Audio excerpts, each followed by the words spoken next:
አንዱ ወዳጃችን ትንሻው በእድሜ ከኛ ከፍ ያለ ነበር። በእንትን ይጠረጠራል ተሐድሶ እና እሱ እንደዚህ ይላል ማርያም አታማልድም ይላል፣ መዳን በኢየሱስ ብቻ ነው ይላል እየተባለ ይወራበታል። በኋላ ነገሩ ከፍ እያለ መጣና ከትምህርት ቤት ልክ የግራጁዌሽን ጊዜ ሲደርስ እንዳይመረቅ ተብሎ ታገደ። ከዛ ሌሎች ወንድሞች መጡ፣ ተሰበሰበና በቃ ደርሷል፣ ይሄ ጊዜ ደርሷል፣ አሁን ታግሰን ለምን ጌታ በልብህ ነው፣ ጌታ የልብህን ያውቃል፣ ለምንም ብለን መመረቂያ ሰርተፊኬትን ያዝና ስራ ከገባ በኋላ አገልግሎት ከጀመርክ በኋላ ምን ይመጣል እና ዝም ብለሽ አጥፍቻለሁ ይቅርታ በልና አንዴ እንደምንም ተመረቅ ብለው ጓደኞቹን ገፋፉት። እሺ ብሎ ተስማምቶ መጣ።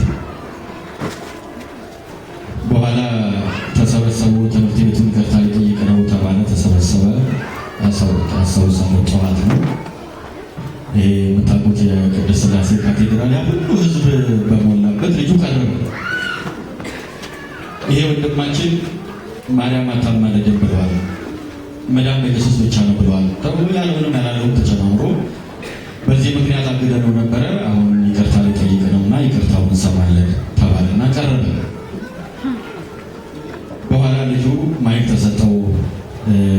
ወንድማችን ገሌ ማርያም አታማልድም ብለሃል፣ እንደዚህ ብለሃል፣ አሁን ይህንን ደግሞ በዚህ ጉባኤ ፊት ይቅርታ ጠይቅ ተባለና ማይክ ተሰጠው። ከዛ ምን አለ?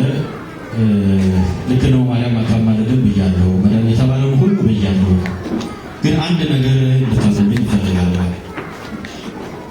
እኔ አሁን ከዚህ ስወጣ እግሬ ከዚህ ግቢ ስወጣ ምን እንደሚያጋጥመኝ አላውቅም። ልሞት እችላለሁ። ምናልባትም እግዚአብሔር የሰጠኝ ዕድል ይቺ ብቻ ትሆናለች። ከዚህ በኋላ የማገለግልበት የምመሰክርበት ሌላ ዕድል ላላገኝ እችላለሁ። ስለዚህ የተባለውን ሁሉ ብያለሁ።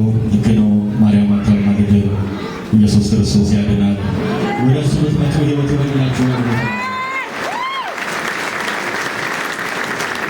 የጌታ ክብር ይሁን። ኢየሱስ ያድናል። እና እንግዲህ ይሄ ላያችሁ ላይ ጋዝ አርከፍክፎ ክብሪት እንደመጫር ነው። ውሳኔው ቀላል አይደለም። ለእግዚአብሔር ክብር ይሁን። በቃ በብዙ ዋጋ ነው እንትን ያለው። ዛሬ በጣም የተወደደ ጌታ ሰው ነው። በሚገርም ሁኔታ ወንጌል ያገለግላል። ክብር ለኢየሱስ ይሁን።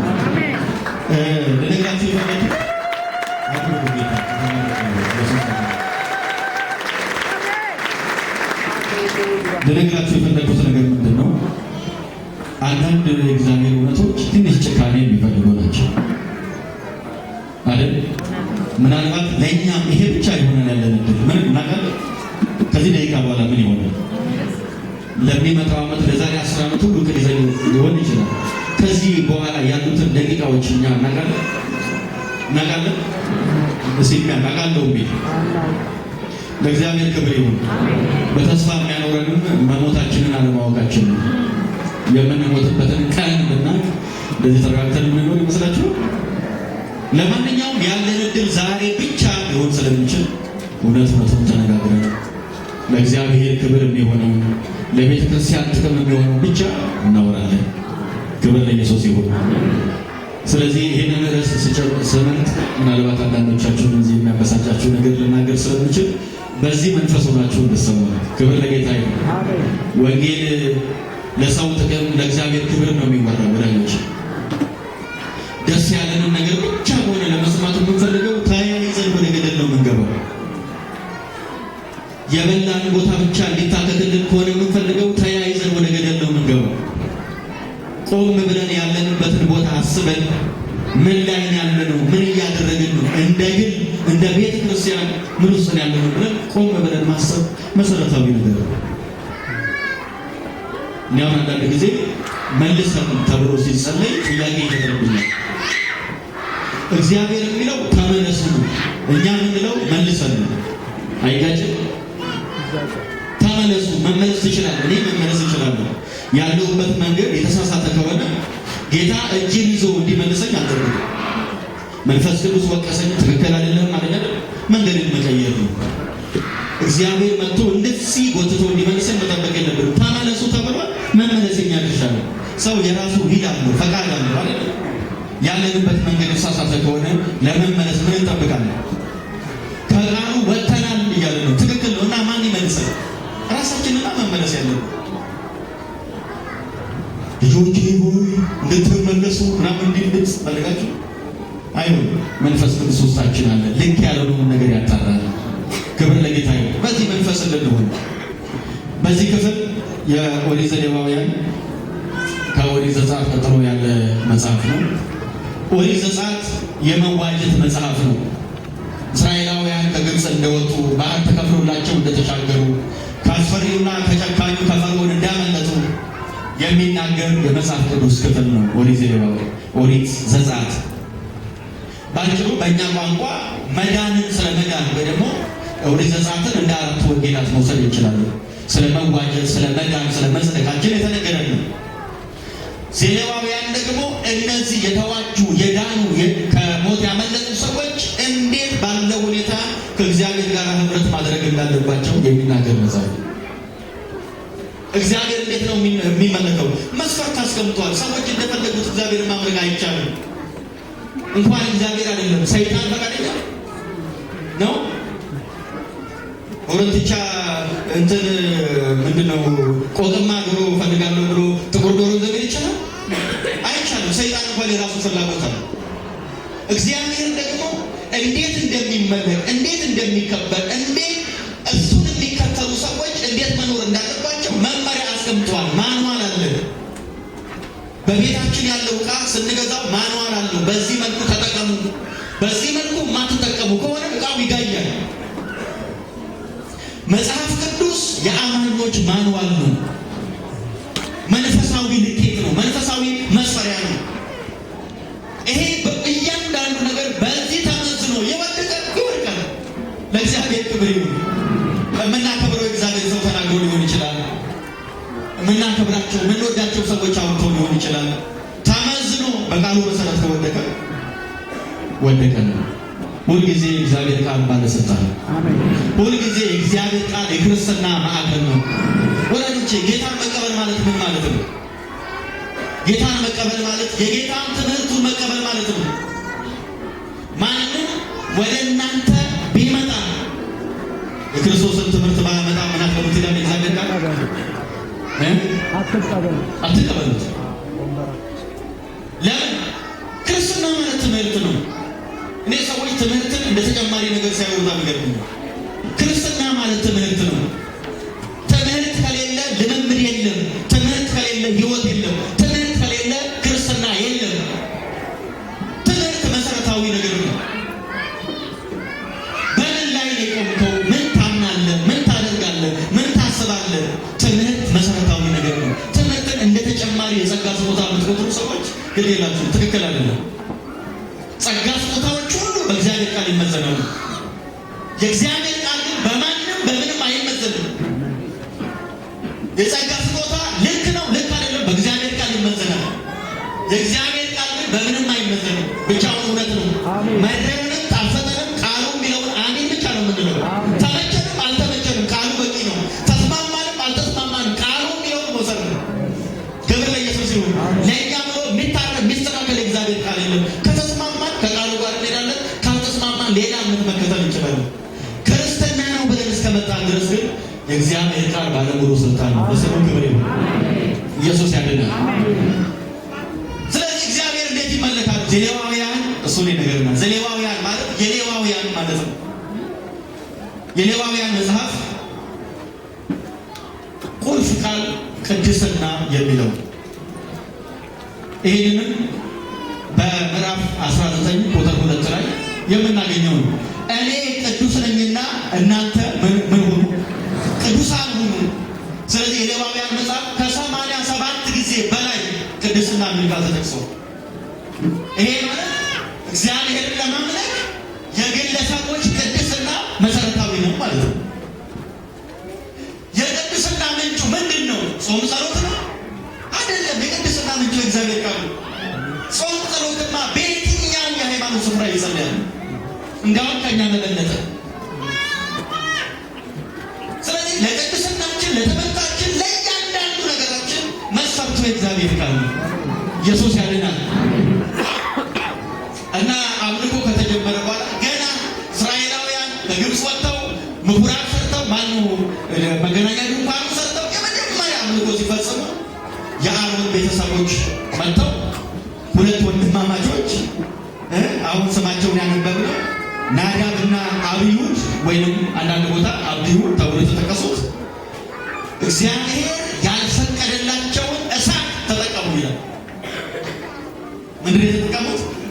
እግዚአብሔር ያልፈቀደላቸውን እሳት ተጠቀሙ። ምን ማለት ነው? ጥናውን ወስደው ፍም አደረጉና ዕጣን አድርገውበት ገብተው ማጠን ጀመሩ። የሰማይ እሳት ወረዳ በላቻቸው ይላል። እሳቱ ከየት አመጣው? ይኸውላችሁ መስዋዕቱ ቀርባል። መስዋዕቱ በመሰዊያው ላይ ከተቀመጠ በኋላ መስዋዕቱን የምትበላው እሳት የምትወርደው ከሰማይ ነው። እሳቱን የሚያቀጣጥለው እግዚአብሔር ነው፣ ሰዎች አይደሉም ነበር። ይህንን በምዕራፍ 16 ላይ ስናነብ እናገኛለን። ስለዚህ መስዋዕቱን የሚበላ እሳት የሚወርደው ከእግዚአብሔር ነው። ስለዚህ ይሄ እሳት መስዋዕቱንም ይበላል፣ ያበስላል። ለእያንዳንዱ የቤተ መቅደስ አገልግሎት እሳት የሚጫነው ከዚህ ነው። ናዳብና አብዩድ ከሰፈር እሳቸውን ይዘው መጡ። እንደ ልቡ ይመለክ እንጂ ምን ይሰመር እንጂ ምን ከሰፈር ጥረው መጡ። እግዚአብሔር የራሱ ፈቃድ ያለው አምላክ ነው። እንዴት መመለክ እንዳለበት የሚያውቀው እሱ ነው። ደስ ባለን መንገድ እግዚአብሔርን ማምለክ እንችላለን። ለስሙ ክብር ይሁን። ያው ፈቃድ ያለው አምላክ ስለምናመልክ ፍላጎት ያለው አምላክ ስለምናመልክ እግዚአብሔር ይባረክ።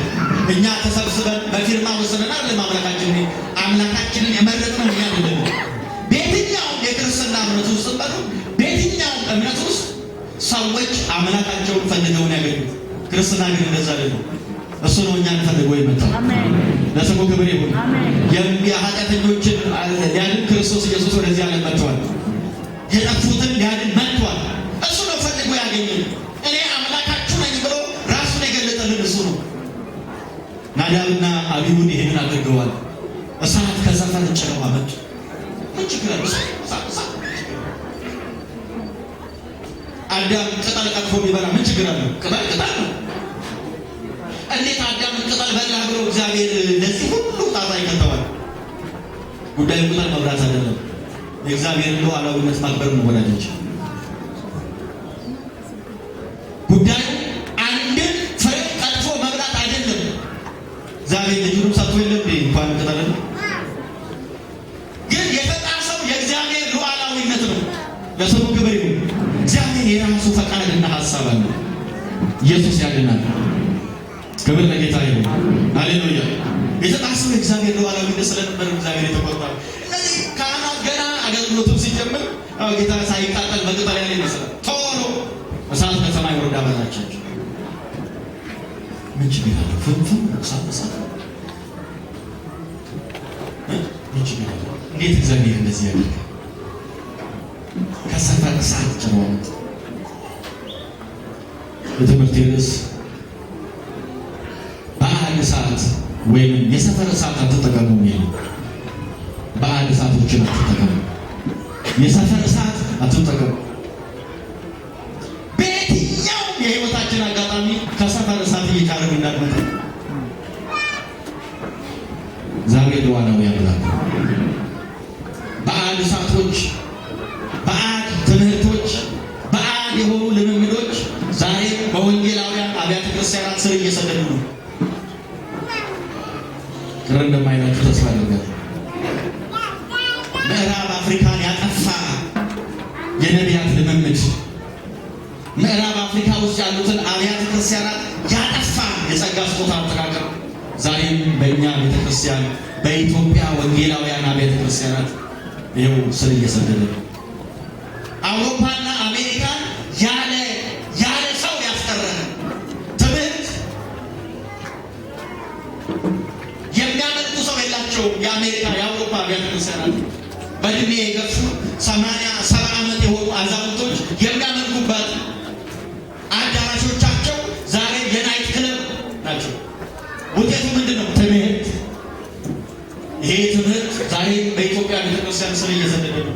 እሱን አናቱን መምታት ነው። እግዚአብሔር የተባረከ ይሁን። ስለዚህ ልምምዶችን መጠቀም፣ ትምህርትን መጠቀም መሰረታዊ ነገር ነው።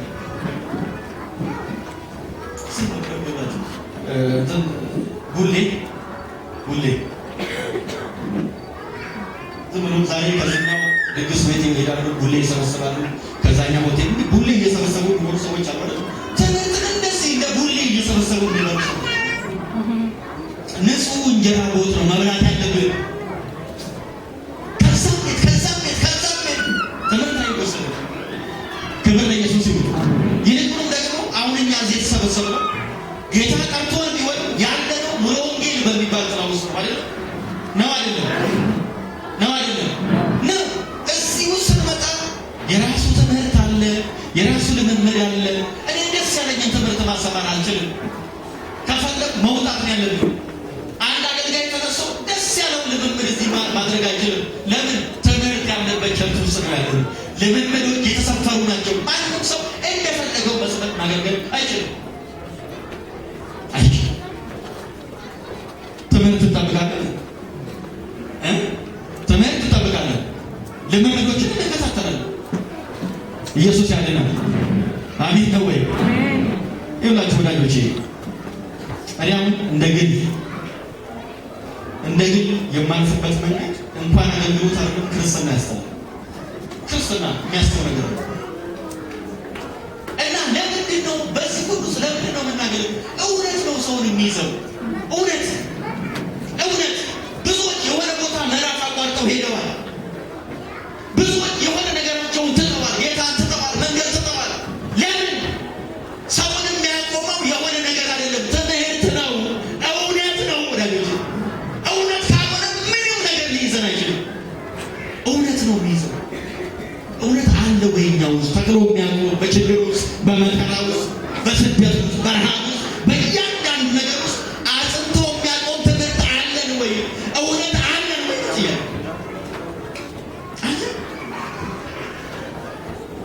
ሁለት ዓሣና 5 እንጀራ ሲበረክት ለመብላት አልመጣንም። ፈውስ ፈልገን ተአምራት ፈልገን አልመጣንም። ኢየሱስ ስለ ኃጢአታችን እንደሞተ ስለ ጽድቃችንም እንደተነሳ መዳን ከሱ ውጪ በማንም እንደሌለ ስለገባን ነው። ለስሙ ክብር ይሁን። ይሄ በምን ይለወጣል? በምን ይቀየራል? ይሄ መዳን በኢየሱስ ብቻ ከሆነ ይሄ እውነት ያለው እዚህ ብቻ ነው፣ ሌላ ቦታ የለም። ስለዚህ የሚያስከፍለው ነገር ሁሉ እየከፈሉ ከጌታ ጋር መቀጠል። ጊዜው እጅግ አስቸጋሪ ነው አይደል? ጊዜው ክርስትናችንን የሚፈታተን ጊዜ ነው። እምነታችንን የሚፈታተን ጊዜ ነው። በዚህ ሁሉ ውስጥ ግን የሚተክለን በልባችን ያለው እውነት ነው። ጠንከር እንድትሉ አበረታታችኋለሁ። ብዙ ንፋስ አለ። ብዙ በየሰፈር የተለኮሰ እሳት አለ። በየሰፈሩ ብዙ እሳቶች አሉ። በአንድ እሳት እዛ እየሄዳችሁ ራሳችሁን እንዳታማልዱ ለምናችኋል። መጽናት፣ መበርታት፣ መተከል፣ አንድ ቦታ ራስን ስታንድ ማድረግ መሰረታዊ ነገር ነው። ያ ካልሆነ መጪው ጊዜ እጅግ አስቸጋሪ ነው። ወዳጆች እግዚአብሔር ይርዳል። እግዚአብሔር ይርዳል። እግዚአብሔር ይርዳል። ክብር ለኢየሱስ ይሁን። ኢየሱስ ያድናል። እነዚህ ሰዎች እንደዚህ ያለ የሰፈር እሳት ጭረው አመጡ። እግዚአብሔር ከሰማይ ወረዳ በላቻቸው። እግዚአብሔር እሳት። አሁን ከዚህ ምን እንማራለን? እሱን አይተን እንጨርሳለን። ምን እንማራለን ከዚህ ታሪክ? ምንድን ነው ለእኛ የሚቀርልን ነገር? የመጀመሪያ ነገር እግዚአብሔር ከእግዚአብሔር ፈቃድ ውጪ ማገልገል አይቻልም። እግዚአብሔርን ከእግዚአብሔር ፈቃድ ውጪ ማገልገል፣ እግዚአብሔርን ከእግዚአብሔር ፈቃድ ውጪ ማምለክ፣ እግዚአብሔርን ከእግዚአብሔር ትእዛዝ ውጪ ማገልገል፣ ማምለክ፣ መዘመር አይቻልም። ደስ እንዳላቸው ሰዎች ተሰብስበው እግዚአብሔርን ማምለክ አይችሉም። ይሄ ሃይማኖታዊ ስርዓትን የሚያሳየን እንደ ልቡ ልባችን። ዛሬ አንዳንድ ነገሮች ራስ ያማሉ፣ ራስ ያማሉ። በዚህ ዘመን አገልጋይ አማኝ ትልቅ ዋጋ የሚያስከፍል እንደዘሩ ነው። ራሳችንን ማየት መፈተሽ አለብን። ዝም ብለን እንዳስተዋይ ሰው እንደ ትንቢት አይደለም እንዳስተዋይ ሰው እንኳን በእናይ መጪው ጊዜ መጪው ዘመናቶች እንደዚህ እንደ ናዳብና አዩብ እንደ አብዲው ላሉ አገልጋዮች መጪው ጊዜ አስቸጋሪ ነው። መጪው ጊዜ አስቸጋሪ ነው። በራስ ልምምድ በራስ ጥረት ዝም ብለው እንደልባቸው የእግዚአብሔር ጉባኤ ላይ ለሚፈነጩ ሰዎች መጪው ጊዜ አስቸጋሪ ነው። ወንጌል ከዚህ በኋላ ስር እየሰደደ ይሄዳል። የእግዚአብሔር እውነት እያበበ ይሄዳል። የእግዚአብሔር ቃል ስፍራ እያገኘ ይሄዳል። ኢየሱስ ለዘላለም ጌታ ነው። ሃሌሉያ! ከዚህ በኋላ ወንጌል ብቻ ያብባል። ከዚህ በኋላ እውነት ብቻ ያብባል። ከዚህ በኋላ ኢየሱስ ብቻ በትውልዱ ይደምቃል። ከዚህ ብቻ ኢየሱስ ብቻ በኢትዮጵያ ቤተክርስቲያን አቅምና ጉልበት ያገኛል። ኢየሱስ ያድናል። ሃሌሉያ! የሰዎች ልምምድ ይፍረስ። የሰው ትምህርት ይፍረስ። የሰው እውቀት ይፍረስ። ለእግዚአብሔር ክብር የማይሆን ለቤተክርስቲያንም የማይጠቅም ልምምዶች ከዚህ በኋላ አቅም የላቸውም። ኢየሱስ ያድናል። ለምን? ወንጌል ብቻ ወንጌል ብቻ ነው። ኢየሱስ ብቻ ነው። ክብር ለኢየሱስ ይሁን። ነገሥት 18 ላይ ሕዝቅያስ ወደ ቤተ መቅደስ ሲመጣ እስራኤላውያን ከታቦተ ጽዮን ጎን ለጎን የነሐሱን እባብ በጣም እያጠሩበት አለ። የነሐሱ እባብ በአንድ ወቅት ዘኍልቍ 21 ላይ እስራኤላውያን በክፉ እባብ ሲነደፉ የነሐሱን እባብ ሰቅለው ከሕመማቸው የዳኑበት ነው። ይህ ለአንድ ቀን ነበር የሚያገለግለው። እነሱ ለዘመናት እየተጠቀሙበት ነው። ሕዝቅያስ አወጣና ሰባበረ። ስሙ ነሑሽታን ማለት ነሑሽታን ማለት ነሐስ ብቻ ማለት ነው። ዛሬ ነሐስ ብቻ የሆኑ ይወድቃሉ በኢየሱስ ስም። ነሐስ ብቻ፣ ጨርቅ ብቻ፣ ዘይት ብቻ፣ ውሃ ብቻ ማዳን የማይችሉ መፈወስ የማይችሉ ሰው ብቻ፣ ልምምድ ብቻ ይሰብራልና በኢየሱስ ስም። ከዚህ በኋላ እንደዛ ነው። ይሄንን የሚያዋርዱ የእግዚአብሔር አገልጋዮች ይነሳሉ። የሰውን ልምምድ የሚያሳንሱ የሚያዋርዱ ከኢትዮጵያ ቤተክርስቲያን ላይ ይጠቃሉ። ኮረምለ ኢየሱስ ያድናል። ነሐስ ብቻ ጨርቅ ብቻ ብሎ ሶፍት ብቻ ጨርቅ ብቻ ቆማል እያልኩ ነው። እግዚአብሔር ለዘላለም የተባረከ ነው። ክርስቶስን ብቻ እንሰብካለን። ክርስቶስን ብቻ እናወራለን። አይሁድ ምልክትን የግሪክ ሰዎችም ጥበብን ይሻሉ። እኛ ግን እኛ በበኩላችን እኛ ግን የተሰቀለው ክርስቶስን እንሰብካለን። እኛ ግን የታረደው ኢየሱስን እንሰብካለን። እኛ ግን የተገረፈውን ኢየሱስን እንሰብካለን። ሃሌሉያ! በእኛ መካከል አለቃ የምናደርገው አይኖርም። በእኛ መካከል ከፍ የምናደርገው አይኖርም። በእኛ መካከል ልዩ ስፍራ የምንሰጠው አይኖርም። ኢየሱስ ብቻ የናዝሬቱ ኧረ ኢየሱስ ያድናል። ኢየሱስ ብቻ በሉ እባካችሁ።